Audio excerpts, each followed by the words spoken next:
સંદેશ ન્યૂઝમાં આપનું સ્વાગત છે। સેવાલિયા પોલીસે ગેરકાયદેસર હથિયારની હેરાફેરી કરતા ઈસમોને ઝડપી પાડ્યા।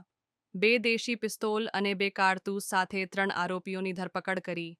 ગોધરાથી જામનગર જતી મારુતિ બ્રીજા કારમાંથી મહારાજના મુવાડા ચેકપોસ્ટ પરથી પોલીસ તપાસ દ્વારા પકડાયું।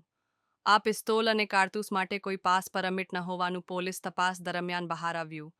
પોલીસે આર્મ્સ એક્ટ પ્રમાણે ગુનો નોંધી આગળની કાર્યવાહી શરૂ કરી। આરોપી અબ્દુલ લતીફ કાલાવાડ, હુસૈન ગફારભાઈ ચઢ્ઢા, મોહમ્મદ રફીક બંને રહેવાસી જામનગરના હાલ સેવાલિયા પોલીસ કસ્ટડીમાં કેદ। રિપોર્ટર પ્રતીક ભટ્ટ, ખેડા। સેવાલિયા ચેકપોસ્ટ ખેડા જિલ્લા ખાતે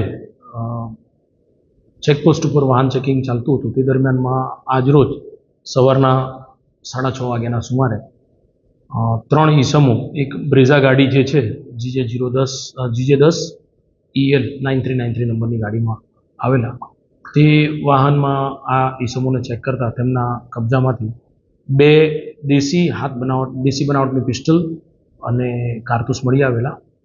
આ બાબતે તે લોકોની પાસે કોઈ પાસ પરમિટ કે લાયસન્સ વગેરે માંગતા તો એ નહીં હોય પોલીસે આ અંગે આર્મ્સ એક્ટ કલમ 25(1)(a), 25(a)(1)(a) અન્વયનો એક કેસ રજીસ્ટર્ડ કરેલ છે, જેમાં 3 આરોપી અબ્દુલ લતીફ ઓસમાણભાઈ સમા રહેવાસી કાલાવાડ, હુસૈન ગફારભાઈ ચગદા અને મોહમ્મદ સલીમ અબ્દુલ કાદર લક્કડ બંને રહેવાસી જામનગરવાળાને પોલીસે પકડેલા છે।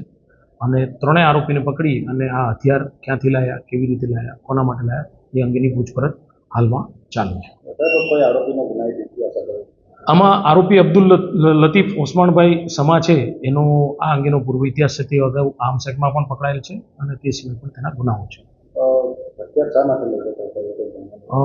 હથિયાર જે છે એ અગાઉ જે આ આરોપી અબ્દુલ લતીફ ઓસમાણભાઈ છે એ પણ આ હથિયારો વેચાણ કરતો હોય એટલે વેચવા માટે લઈ જતો એવો પ્રથમ દ્રષ્ટિએ રીતે અત્યારે જાણવા મળે છે। પ્રાર્થના સંદેશ ન્યૂઝની તમામ લેટેસ્ટ અપડેટ્સ માટે ચેનલને હમણાં જ લાઈક, શેર અને સબસ્ક્રાઇબ કરો।